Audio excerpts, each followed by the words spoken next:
Next so ಇದು T H ಫಸ್ಟಿಗೆ ಬರೋದು ಯಾವ ಪದದಲ್ಲಿ?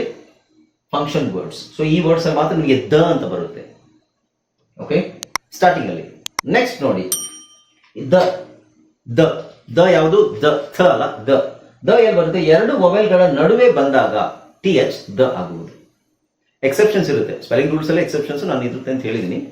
ಎರಡು ವೊವೆಲ್ಗಳ ಮಧ್ಯೆ ನಿಮಗೆ ಟಿ ಎಚ್ ಬಂದಾಗ ದ ಆಗುತ್ತೆ. ಇದು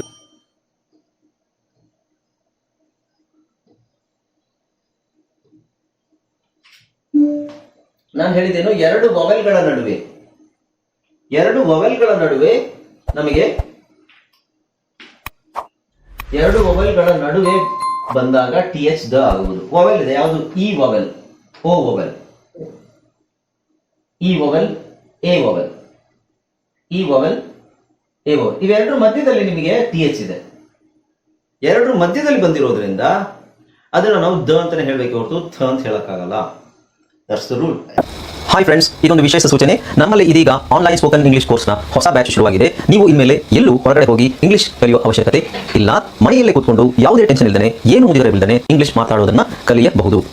ಸ್ನೇಹಿತರೆ, ಸ್ಪೋಕನ್ ಇಂಗ್ಲಿಷ್ ಮಾತ್ರ ಅಲ್ಲ, ನಿಮಗೆ ಇಂಗ್ಲಿಷ್ನ ಓದಲಿಕ್ಕೆ ಬರಲಿಕ್ಕೆ ಬರಲ್ಲ ಅಂತ ಇಟ್ಕೊಳ್ಳಿ. ಈಗ ಇಂಗ್ಲಿಷಲ್ಲಿ ನಿಮಗೆ ಓದಲಿಕ್ಕೆ ಬರಲಿಕ್ಕೆ ಬರಲ್ಲ, ಬರೀ ನಿಮಗೆ ಎಬಿಸಿಡಿ ಮಾತ್ರ ಗೊತ್ತು, ಅಥವಾ ಎಬಿಸಿಡಿ ಗೊತ್ತಿಲ್ಲ ಅಂತ ಇಟ್ಕೊಳ್ಳಿ. ಸೊ ಎಬಿಸಿಡಿ ಗೊತ್ತಿಲ್ಲ ಅಂತ ಪರವಾಗಿಲ್ಲ, ನಾವು ನಿಮಗೆ ಇಂಗ್ಲಿಷ್ನ ಬೇಸಿಕ್ಕಿಂದನೇ ಓದಲಿಕ್ಕೆ ಮತ್ತೆ ಬರಲಿಕ್ಕೆ ಸಹ ಹೇಳ್ಕೊಡ್ತೀವಿ. ಅದು ಅಲ್ಲದೆ ನೀವು ಒಂದು ವೇಳೆ ಕನ್ನಡನೇ ಬರಲ್ಲ ಅಂತ ಇಟ್ಕೊಳ್ಳಿ, ಕನ್ನಡನೂ ಹೇಳ್ಕೊಟ್ಟು ಕನ್ನಡದಿಂದ ಇಂಗ್ಲಿಷ್ನ ಹೇಗೆ ಓದೋದು, ಕನ್ನಡನೂ ನಾವು ಹೇಳ್ಕೊಟ್ಟು ಅದರ ಮೂಲಕ ಇಂಗ್ಲಿಷ್ನ ಹೇಗೆ ಕಲಿಯೋದು ಅನ್ನೋದನ್ನ ನಾವು ಈ ಕೋರ್ಸಲ್ಲಿ ಇನ್ಕ್ಲೂಡ್ ಮಾಡಿದ್ದೀವಿ. ಸ್ನೇಹಿತರೆ, ಈ ಕೋರ್ಸನ್ನು ಚಿಕ್ಕ ಮಕ್ಕಳನ್ನು ಹೊರತುಪಡಿಸಿ ಬೇರೆ ಯಾರು ಬೇಕಾದ್ರೆ ಈ ಕೋರ್ಸ್ಗೆ ಜಾಯ್ನ್ ಆಗ್ಬೋದು. ನೀವು ಕೆಲಸಕ್ಕೆ ಹೋಗೋರು ಇರ್ಬೋದು, ಮನೆಯಲ್ಲಿರೋರು ಇರ್ಬೋದು, ಅಥವಾ ನೀವು ಯಾವುದೋ ಒಂದು ಬಿಸ್ನೆಸ್ ಮಾಡ್ತಾ ಇರ್ಬೋದು. ಓಕೆ, ಸೊ ಯಾರು ಬೇಕಾದ್ರೂ ಈ ಕೋರ್ಸ್ನ ಜಾಯ್ನ್ ಆಗ್ಬೋದು. ಹಾಗಾದ್ರೆ ಸ್ನೇಹಿತರೆ, ತಡ ಯಾಕೆ? ಈ ಸ್ಪೋಕನ್ ಇಂಗ್ಲಿಷ್ ಕೋರ್ಸ್ ಮತ್ತು English basic reading and writing ಕೋರ್ಸ್ನ ಜಾಯ್ನ್ ಆಗಬೇಕು ಅಂತ ಆಸಕ್ತಿ ಇರೋರು ಈ ಕೂಡಲೇ ನಿಮ್ಮ ಫೋನ್ ತೆಗೆದುಕೊಳ್ಳಿ ಹಾಗೂ ಇಲ್ಲಿ ಬರ್ತಿರುವಂತಹ ನಂಬರ್ಗೆ ಅಥವಾ ಕೆಳಗಡೆ ಬರ್ತಾ ಇರುವಂತಹ ನಂಬರ್ಗೆ ನೀವು ಕರೆ ಮಾಡತಕ್ಕದ್ದು ಅಥವಾ ವಾಟ್ಸ್ಆ್ಯಪ್ನಲ್ಲಿ ಸಂಪರ್ಕಿಸಿ ನಿಮ್ಮ ಹೆಸರನ್ನು ರಿಜಿಸ್ಟರ್ ಮಾಡ್ಕೊಳ್ಳಿ. ಯಾಕೆ ಆಗಲ್ಲ ಅನ್ನೋದು ರೂಲ್ ಅಲ್ಲ, ಹೇಳಬಾರ್ದು. ಆಗಲ್ಲ ಅಂತಲ್ಲ, ಆಗುತ್ತೆ, ಬಟ್ ಹೇಳಬಾರ್ದು. ಹೇಳಿದ್ರೆ ತಪ್ಪು. ಇದನ್ನ brother, mother, father, gather, other, either ಅಥವಾ ಈದರ್ ಅಂತ ಹೇಳ್ಬೋದು. ಟುಗೆದರ್, ಇಲ್ಲಿ ಇ, ಇಲ್ಲಿ ಓ ಅಲ್ಲ, ಐ ಮೀನ್ ಇಲ್ಲಿ ವಾವೆಲ್. ಕ್ಲೋತಿಂಗ್ ಅಲ್ಲ, ಕ್ಲೋದಿಂಗ್. ಬೇತಿಂಗ್ ಅಲ್ಲ. ನೋಡಿ, ಬರೀ BATH ಏನಾಗುತ್ತೆ? BATH Baat R ಬ್ಯಾತ್. ನೀವು ING ಹಾಕಿದಾಗ ಅದೇನಾಗುತ್ತೆ? ಬಾಥಿಂಗ್ ಅಲ್ಲ, ಇಟ್ಸ್ ಬೇದಿಂಗ್. ಹಾಗಾಗಿ ದ ಹೇಳಬೇಕು. ಇಲ್ಲಿ ನೋಡಿ, AE weather, AE. Okay, but exceptions ಇದೆ. ಎಕ್ಸೆಪ್ಷನ್ಸ್ ಅಂದ್ರೆ ಕೆಲವು ನಮಗೆ ಎಕ್ಸೆಪ್ಷನ್ಸ್ ಅಂದ್ರೆ ಗೊತ್ತಲ್ಲ, ರೂಲ್ಸ್ ಅಲ್ಲಿ ರೂಲ್ ಇದೆ, ಆದ್ರೆ ಕೆಲವು ವರ್ಡ್ಸ್ ಬೇರೆ ತರ ಬರುತ್ತೆ, ಈ ರೂಲ್ಗೆ ಅನ್ವಯ ಆಗಲ್ಲ. ಉದಾಹರಣೆಗೆ ಇವು ಇಲ್ಲಿ ನೋಡಿ,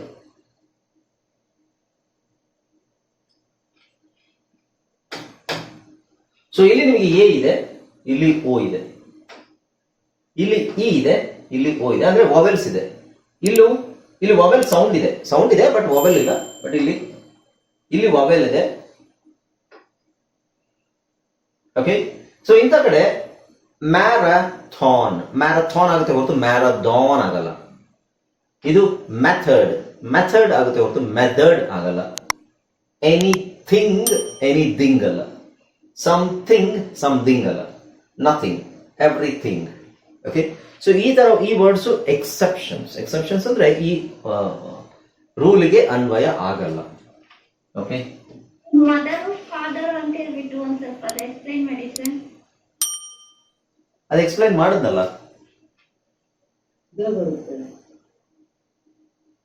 ಮಾಡಿದ್ನಲ್ಲ, ಮದರ್ ಓ ಇ ಎರಡು ವೊವೆಲ್ ತಾನೆ, ಎ ಇ ಎರಡು ವೊವೆಲ್ ಅಲ್ವಾ? ಎರಡು ವೊವೆಲ್ ಮಧ್ಯೆ ಬಂದ್ರೆ ಅದನ್ನ ದ ಅಂತ ಹೇಳ್ಬೇಕು. ಮದರ್ಗೆ ಮ ಸೌಂಡ್ ಯಾಕೆ ಬಂತು ಅದು ಬೇರೆ ರೂಲ್ ಇದೆ. Okay, right. ನೆಕ್ಸ್ಟ್ ಇದು ಮೂರನೇ ನೋಡಿ, at the end of A word with a silent E ಅಂದ್ರೆ ಯಾವುದೇ ಪದದ ಕೊನೆಯಲ್ಲಿ ಟಿ ಎಚ್ ಬಂದು ಹಾಗೂ ಸೈಲೆಂಟ್ ಇ ಬಂದರೆ ಟಿ ಎಚ್ ದ ಆಗುವುದು. ಅಂದ್ರೆ ಫಸ್ಟ್ ನಾನೇನ್ ಹೇಳಿದ್ದೆ, ಯಾವುದೇ ಪದದ ಕೊನೆಯಲ್ಲಿ, ಇದೇನಿದು, ಯಾವುದೇ ಪದದ ಕೊನೆಯಲ್ಲಿ ಟಿ ಎಚ್ ಥ ಆಗುವುದು. ಟಿ ಎಚ್ ಯಾವುದೇ ಪದದ ಕೊನೆಯಲ್ಲಿ ಟಿ ಎಚ್ ಅಂತ ಬಂದ್ರೆ ಅದನ್ನ ಥ ಅಂತ ಹೇಳ್ಬೇಕು. ಆದ್ರೆ ಇಲ್ಲೇನು ಹೇಳ್ತೀವಿ, ಯಾವುದೇ ಪದದ ಕೊನೆಯಲ್ಲಿ ಟಿ ಎಚ್ ಬಂದು ಹಾಗೂ ಸೈಲೆಂಟ್ ಇ ಇದ್ದರೆ ಟಿ ಎಚ್ ದ ಆಗುವುದು. ಎಕ್ಸಾಮ್ ಕೊನೆಯಲ್ಲಿ ಟಿ ಎಚ್ ಬಂದ್ರೆ, ಉದಾಹರಣೆಗೆ ಬಾತ್,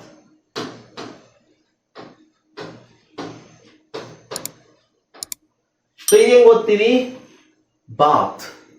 ಇದೇನ್ ಓದ್ತೀವಿ, ಬ್ರೆತ್. ಓಕೆ, ಬಟ್ ಇದಕ್ಕೇನೆ ನಾವು ಇದನ್ನ ಬಾತ್ ಅಂತ ಹೇಳ್ತೀವಿ, ಇದು ಬ್ರೆತ್. ಬಟ್ ಒಂದು ವೇಳೆ ನಾನಿಲ್ಲಿ ಇ ಹಾಕಿದ್ರೆ ಇದೇನ್ ಹೇಳುತ್ತೆ, ಟಿ ಎಚ್ ಬಂದು ಹಾಗೂ ಸೈಲೆಂಟ್ ಇ, ಕೊನೆಯಲ್ಲಿ ಇ ಬಂದ್ರೆ ಸೈಲೆಂಟ್ ಅಂತ ಸೈಲೆಂಟ್ ಆಗುತ್ತೆ ಅಂತ ಹೇಳಿದ್ದೀನಿ. ಇಲ್ಲಿ ನಾನು ಇ ಹಾಕಿದ್ರೆ, ಆಮೇಲೆ ಅದೇ ಹಾಗೆ ಇಲ್ಲೂ ಇ ಹಾಕಿದ್ರೆ ಇದು ಸೈಲೆಂಟೇ, ನಾವು ಇದರ ಬಾತೆ ಅಂತ ಹೇಳಲ್ಲ. ಯಾರಾದ್ರೂ ಮ್ಯೂಟ್ ಮಾಡ್ಕೊಳ್ಳಿ, ಫೋನ್ ರಿಂಗ್ ಆಗ್ತಾ ಇದೆ. ಇದನ್ನ ನಾವು ಬೇದ್ ದ ಹೇಳಬೇಕು. ಇದೇನಾಗುತ್ತೆ, ಬ್ರೀದ್ ದ ಹೇಳಬೇಕು. ಓಕೆ, ಸೊ ಇಲ್ಲಿ ಇ, ಸೊ ಯಾವುದೇ ಪದದ ಕೊನೆಯಲ್ಲಿ ಟಿ ಎಚ್ ಬಂದ್ರೆ ಇದಿಲ್ಲ ಅಂತ ಇಟ್ಕೊಳ್ಳಿ, ಇದಿಲ್ಲ. ಟಿ ಎಚ್ ಬರೀ ಟಿ ಎಚ್ ಇದ್ರೆ ಏನಾಗುತ್ತೆ, ನಾವು ಥ ಅಂತ ಹೇಳ್ಬೇಕು. ಆದ್ರೆ ಟಿ ಎಚ್ ಇದ್ದು ಅದ್ರ ಜೊತೆಗೆ ನಿಮಗೆ ಇ ಬಂದ್ರೆ ಅದನ್ನ ಥ ಅಂತ ಹೇಳ್ಬಾರ್ದು, ದ ಅಂತ ಹೇಳ್ಬೇಕು. ಎಕ್ಸಾಂಪಲ್ ಯಾವುದು, ಇಲ್ಲ ಇದೆ ನೋಡಿ, the, bathe, soothe, loathe, breathe, lithe, lathe, tithe. Okay, this is one of the very good example. I mean very good, ಇದು ಯಾವುದು rule, T H rule. Okay, ಗೊತ್ತಾಯ್ತಲ್ಲ. ಸೊ 8 ರೂಲ್ ಆಯ್ತು. 7ನೇದು ನಾನು ನಿಮಗೆ ಪಿ ಡಿ ಎಫ್ ಹಾಕಿಲ್ಲ ಅಂದ್ರಲ್ಲ, P D F ಹಾಕ್ತೀನಿ ಅದು. ನೆಕ್ಸ್ಟ್ ನಮಗೆ SION, SSION, SION, SSION ಇದನ್ನ ನೆಕ್ಸ್ಟ್ ಕ್ಲಾಸ್ ಅಲ್ಲಿ ತಗೊಳ್ಳೋಣ. ಈ SION, SSION ಅಂತ ಹೇಳಿದ್ರೆ ಏನ್ ಬರುತ್ತೆ, ಅದನ್ನ ನಾನು ಹೇಳಿದೆ, ಅದು ಇಟ್ಸ್ ಸಫಿಕ್ಸ್. ಸಫಿಕ್ಸ್ ಅಂತಲ್ಲ, ಅದು ಕಾಂಬಿನೇಷನ್ ಅಲ್ಲಿ ಸೌಂಡ್ಸ್ ಚೇಂಜ್ ಆಗುತ್ತೆ. 2 ತರ ಸೌಂಡ್ ಬರುತ್ತೆ, ಒಂದು ಶನ್ ಅಂತ ಬರುತ್ತೆ, ಇದು SION ಅಲ್ಲಿ ಶನ್, ಜನ್ ಅಂತ 2 ಬರುತ್ತೆ. ಡಬಲ್ SION ಬರೀ ನಿಮ್ಗೆ ಶನ್ ಅಂತ ಬರುತ್ತೆ. ಹಾಗಾದ್ರೆ ಶನ್ ಅಂತ ಬಂದ್ರೆ SSION ಬರೀಬೇಕಾ? ಇಲ್ಲ. ಶನ್ ಅನ್ನೋ ಕಾಂಬಿನೇಷನ್ಗೆ ನಿಮಗೆ ಒಟ್ಟು 7 ತರದ ಕಾಂಬಿನೇಷನ್ ಇದೆ ಶನ್ ಅನ್ನೋ ಶಬ್ದಕ್ಕೆ. ಕನ್ನಡದಲ್ಲಿ ನಾವು ಬರೀ ಶನ್ ಅಂತ ಹೇಳ್ಬಿಟ್ರೆ ಇಂಗ್ಲಿಷ್ ಅಲ್ಲಿ 7 ತರ ಬರೀಬೇಕು ಅದನ್ನ. ಓಕೆ, ಅರ್ಥ ಆಯ್ತಲ್ಲ. ಸೊ ಈಗ ಅದು ನೆಕ್ಸ್ಟ್ ಕ್ಲಾಸ್ ಅಲ್ಲಿ ತಗೊಳ್ತೀನಿ. ನಿಮಗೆ ಸೈಲೆಂಟ್ ಜಿ, ಸೊ ಇದಾಗಿದೆ, ಇದು ರಜಿಮ್, ರೆಜಿಸ್ಟರ್ ಇದೆಲ್ಲ ಆಗಿದೆ. PDF ಕಳಿಸಿಲ್ಲ ಅಷ್ಟೇ ನಿಮಗೆ. ಈ ಸ್ಪೆಲ್ಲಿಂಗ್ ರೂಲ್ಸ್ ಎಲ್ಲ ಡೈಲಿ ನೋಡ್ತಾ ಇರಿ, ಈ ಪದಗಳನ್ನ ಪ್ರೊನೌನ್ಸ್ ಮಾಡಕ್ ಟ್ರೈ ಮಾಡಿ. ಇದ್ರ ಪ್ರಕಾರ ಇದು ಪ್ರೊನೌನ್ಸಿಯೇಷನ್ ಬರ್ತಾ ಇದೆಯಾ ಅಂತ ನೋಡ್ಬೇಕು. ಅವಾಗ ಏನಾಗುತ್ತೆ, ನಿಮಗೆ ತಲೆಯಲ್ಲಿ ಕೂತ್ಕೊಳ್ಳಿ. ನೀವು ಪ್ರಾಕ್ಟೀಸ್ ಮಾಡಲಿಲ್ಲ ಅಂದ್ರೆ ಖಂಡಿತ ನಾನು ಹೇಳ್ತೀನಿ, ನೀವು ಪಾಠ ಓದಕ್ಕೆ ತುಂಬಾ ಕಷ್ಟ ಆಗುತ್ತೆ.